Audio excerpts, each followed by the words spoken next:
এভারকেয়ার হাসপাতালের হিমঘর থেকে নিয়ে যাওয়া হচ্ছে তার জানাজার উদ্দেশ্যে। বেগম খালেদা জিয়া 1 মাস 10 দিন এই হাসপাতালে চিকিৎসাধীন ছিলেন। সেখান থেকে এই হাসপাতালের হিমঘর থেকে তার মরদেহ এখন নিয়ে যাওয়া হবে তার যে বাসভবন ফিরোজা, দীর্ঘদিন যেখানে তিনি ছিলেন তার বাসভবন, সেখানে নিয়ে যাওয়া হবে। তারপরে তার জানাজার জন্য তাকে নিয়ে যাওয়া হবে মানিক মিয়া অ্যাভিনিউতে। সে মানিক মিয়া অ্যাভিনিউতে তার জানাজা অনুষ্ঠিত হবে।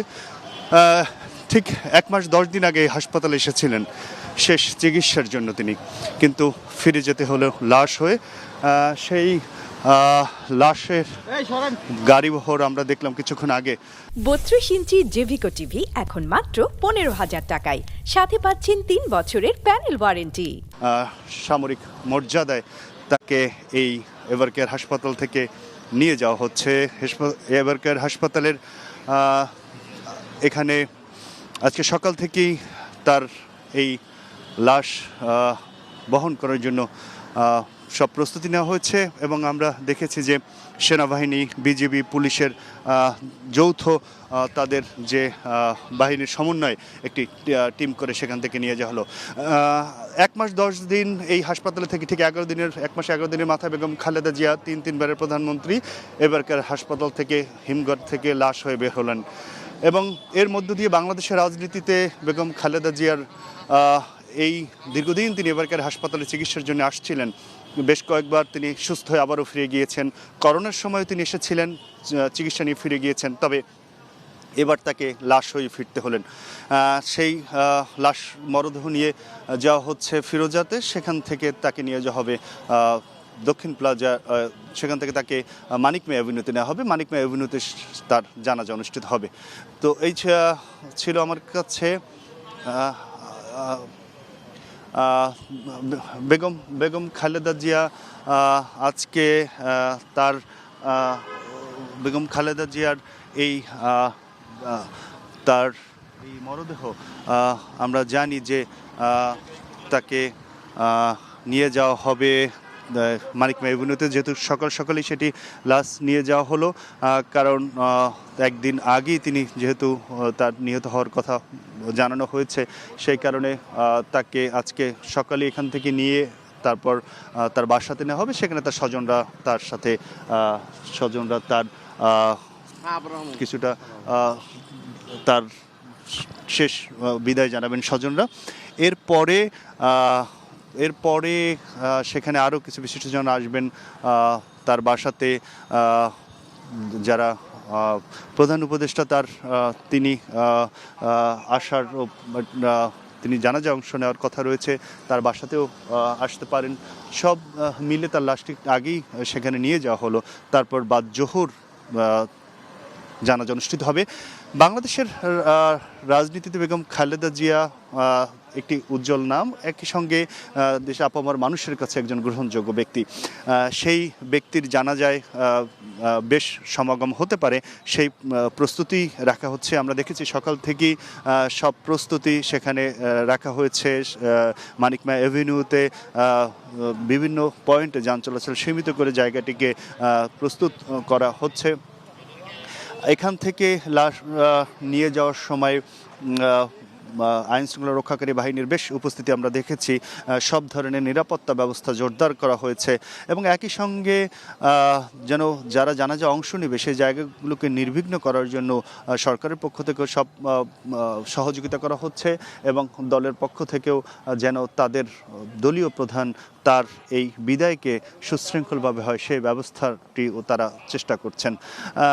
এবারকার হাসপাতালে আমরা দেখেছি তিনি যখন অসুস্থ হয়ে পড়েছিলেন, বেগম খালেদা জিয়ার এই অসুস্থতার কথা শুনে এবারকার সামনে অনেক মানুষ ভিড় করেছেন। তারা প্রতিনিয়ত এখানে এসেছেন, তারা তার জন্য দোয়া করেছেন।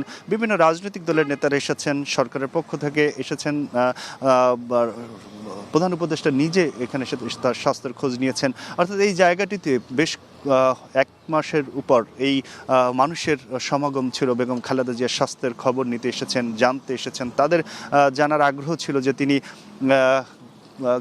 কী অবস্থায় আছেন। তার সুস্থতা খবরের প্রত্যাশায় অনেক মানুষ সেটি প্রত্যাশা করেছিলেন যেন সেই সুস্থতার খবরটি পাওয়া যায়, যেন তিনি সুস্থ হয়ে আবারও ফিরে আসেন, যেটি বিগত দিনে বারবার আমরা দেখেছি। এই হাসপাতালেও তিনি এসেছেন চিকিৎসার জন্য, আবারও তিনি কিছুটা সুস্থ হয়ে ফিরেছেন। করোনার মতো কঠিন সংকটের সময় তিনি এই অসুস্থ শরীর নিয়ে এখানে এসেছিলেন, আবারও সুস্থতা নিয়ে ফিরেছেন। তো সেই আশা নিয়েই মানুষ এখানে এসেছেন, দোয়া করেছেন। বিভিন্ন মানুষ আমরা দেখেছি তারা সেই সহানুভূতির জায়গা থেকে এখানে এসে দোয়া করেছেন। তবে এবার তাকে আসলে ফিরতে হলো লাশ হয়ে। 1 মাস 11 দিনের মাথায় বেগম খালেদা জিয়া যে অসুস্থতা নিয়ে এখানে এসেছিলেন, তিনি লাশ হয়ে ফিরে যাচ্ছেন তার দীর্ঘদিনের সেই বাসভবন ফিরোজাতে। বাংলাদেশে রাজনীতিতে বেগম খালেদা জিয়ার দীর্ঘ সময় 1982 সাল থেকে তিনি এই বাংলাদেশের রাজনীতির যে প্রেক্ষাপট তার সাথে জড়িয়ে আছেন। সেই মানুষটি 3 বারের সাবেক প্রধানমন্ত্রী, বিরোধী দলীয় নেত্রী, বিএনপির চেয়ারপারসন, সব পরিচয় ছাপিয়ে তিনি এখন লাশ হয়ে ফিরছেন তার বাসভবনের দিকে। সেই লাশবাহী যে গাড়িটি সেটি কুড়িল বিশ্ব রোড পার হচ্ছে। কুড়িল বিশ্ব রোড পার হয়ে সেটি গুলশানে তার যে বাসভবন ফিরোজা সেখানে পৌঁছাবে। তারপর সেখান থেকে নিয়ে যাওয়া হবে মানিক মিয়া অ্যাভিনিউতে। খালেদা জিয়া একটি নাম, খালেদা জিয়া একটি দলের প্রধান, খালেদা জিয়া বাংলাদেশের রাজনীতির একটি অধ্যায়।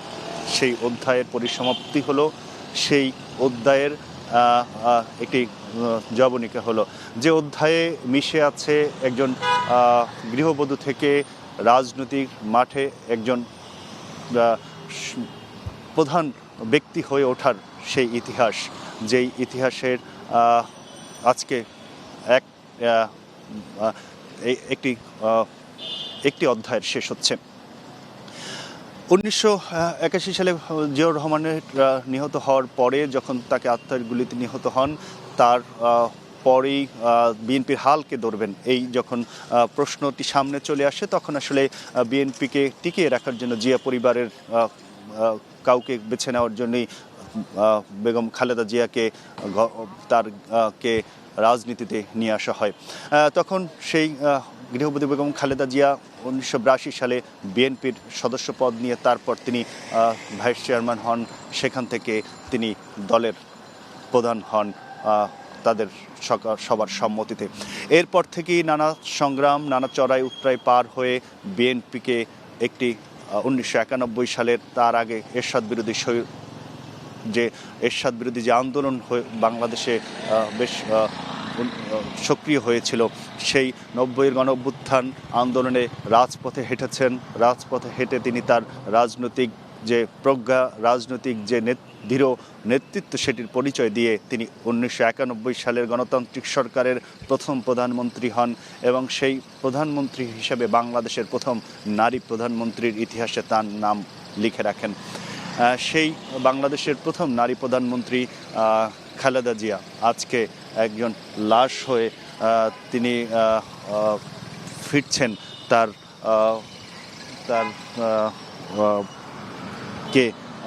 যে পরিচিত জায়গা, দীর্ঘদিনের জায়গা, সেটি তিনি ফিরতে হচ্ছে তাকে।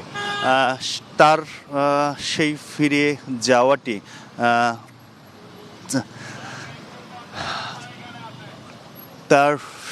ফিরে যাওয়া নিথর দেহতে নিয়ে তিনি যাচ্ছেন, কিন্তু পেছনে রেখে যাচ্ছেন এক দীর্ঘ ইতিহাস।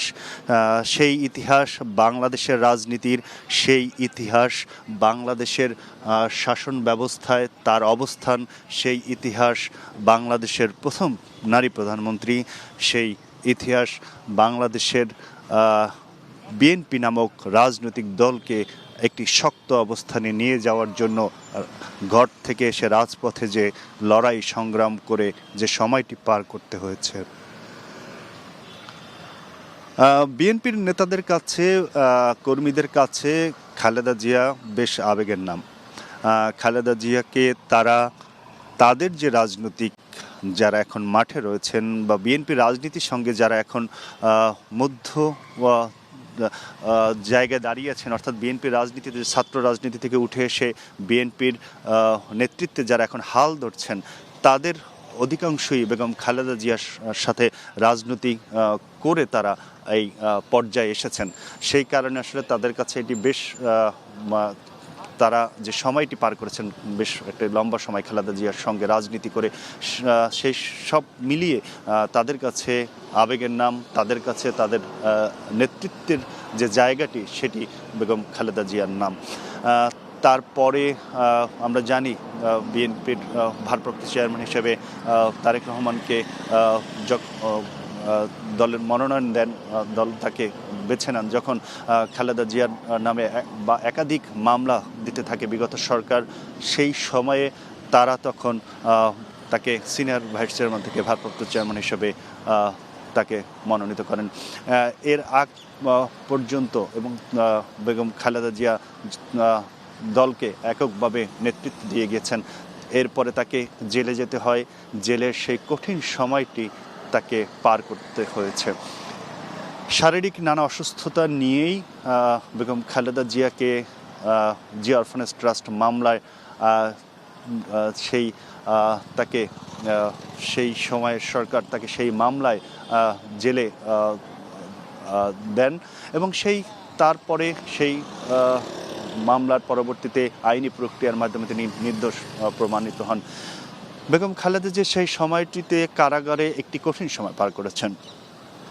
আমরা সেটি দেখেছি। তিনি যখন সেই কারাগারে বারবার তাকে সেই আদালতে উপস্থিত হতে হয়েছে, আলিয়া মাদ্রাসার মাঠে সেই অস্থায়ী যে আদালত গঠন করা হয়েছিল, সেই আদালতে বেগম খালেদা জিয়াকে তার শারীরিক অসুস্থতা সত্ত্বেও বারবার তাকে সেখানে উপস্থিত হতে হয়েছে।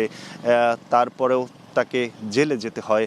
সেই জেলের কঠিন সময় পার করে তিনি তাকে পিজি হাসপাতাল, যেটি সেখানে বাংলাদেশ মেডিকেল বিশ্ববিদ্যালয় হাসপাতালে, তাকে সেখানে চিকিৎসারত অবস্থায় থাকতে হয়। তারপর তিনি সেখান থেকে জামিনে মুক্ত হয়ে ফিরোজায় আসেন। সেই ফিরোজাতে তিনি একটি বাসাতে থেকেই সাব জেল ঘোষণা করা হয় তার বাসভবনকে। নিজ বাসাতে বন্দি অবস্থায় একটি লম্বা সময় বেগম খালেদা জিয়া বাংলাদেশের রাজনীতির এমন কঠিন সময়ে মধ্যেই তিনি বাংলাদেশে মাটিকে আঁকড়ে ছিলেন, তার দেশের মধ্যেই তিনি ছিলেন। সেই কারণেই তাকে আপসীর নেত্রী হিসাবে বলা হয়ে থাকে। বেগম খালেদা জিয়া বাংলাদেশের রাজনীতির আপসীর নেত্রী। সেই আপসীর নেত্রী আজকে সব কিছুর সাথে আপোষ করেই তাকে বিদায় নিতে হলো জীবনের সেই নির্মম সত্যটিকে কারণে। তাকে এখন সেই নিথর দেহ, সেই মরদেহ এখন তার এগোতে থাকে সেই নিথর দেহের গাড়িবহর। তার সে মরদেহের উপরে বাংলাদেশের জাতীয় পতাকা দিয়ে তাকে আবৃত করে রাখা হয়েছে। যে দেশের জাতীয় পতাকা তার নিয়েই তার মরদেহ এগোচ্ছে। যে দেশের রাজনীতির সাথে বেগম খালেদা জিয়া একটি লম্বা সময়, অর্থাৎ বাংলাদেশের এই যে সময়টি, সেই সময়টিতে যখন স্বাধীনতা পরবর্তী সময়ে তিনি রাজনীতিতে আসেন, কিন্তু তারপরেই বাংলাদেশের যে গণতান্ত্রিক উত্থান, তারপর সরকার ব্যবস্থায় যে গণতান্ত্রিক সরকার ব্যবস্থা, সব কিছুতেই শুরুর দিকে বেগম খালেদা জিয়ার পদচারণা, খালেদা জিয়ার অবস্থান। সেই কারণে দেশের মাটি, মানুষ পতাকার সাথে জড়িয়ে আছেন তার নাম। সেই পতাকা আবৃত করে খালেদা জিয়ার মরদেহ এগোচ্ছে তার বাসার দিকে, যেখান থেকে তিনি চিকিৎসার জন্য এসেছিলেন এভার কেয়ারের দিকে। তার মরদেহ এখন বনানী পার হচ্ছে। বনানী থেকে সেটি গুলশানের ফিরোজার দিকে যাবে। একটি দীর্ঘ সময়ে অসুস্থতা নিয়েই বেগম জিয়াকে পার করতে হয়েছে। অসুস্থতা, তার মধ্যেও তিনি দেশের রাজনীতির প্রত্যেকটি বাঁকে বাঁকে তার সচেতন অবস্থান রেখে গিয়েছেন। আমরা জানি বিগত সরকারের পতনের যে একটি গণ অভ্যুত্থান হয়েছে ৫ই আগস্টের, সেই গণ অভ্যুত্থানের পরে যখন সেই কঠিন সময়েও সবচেয়ে সহজ কথাটি উচ্চারণ করেছিলেন বেগম খালেদা জিয়া। সেরকম একটি পরিস্থিতিতে যখন তার উপর নানা নিপীড়ন নির্যাতন করার যে সরকার তার উপরে চালিয়েছিলেন, তারপরে তাদের এই দেশ থেকে সেই সরকারের পতনের পরেও বেগম খালেদা জিয়া উচ্চারণ করেছিলেন সবাইকে ঐক্য ধরে রাখার কথা, শান্তির কথা। সেই শান্তির বাণী তিনি আসলে বেশিরভাগ সময় বলতে চেয়েছিলেন। তিনি তার একটি বক্তব্যে বলেছিলেন বিএনপি বিভাজন চায় না, তারা শান্তির চায়, ঐক্য চায়। বেগম খালেদা জিয়া শান্ত দৃঢ়ভাবে সবসময় তার বক্তব্যের মধ্য দিয়ে তিনি এই কথাগুলো বলার চেষ্টা করতেন। তার রাজনৈতিক দলের নেতারা সেটি কতটুকু নিতে পেরেছেন বা পারছেন সেটি তাদের রাজনৈতিক দীক্ষা। তবে বেগম খালেদা জিয়া বারবারই তার বক্তব্যের মধ্য দিয়ে অস্থিতিশীল পরিস্থিতিগুলোকে তিনি তাকে মধ্য দিয়ে না গিয়ে তিনি শান্তির কথা বলতে চেষ্টা করেছেন। তিনি সেই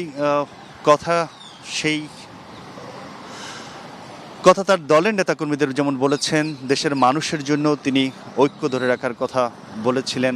কিন্তু সেই সব কিছু ছাপিয়ে তাকে চির বিদায় নিতে হচ্ছে আজকে, জীবনের নির্মম সত্যকে মেনে নিয়েই।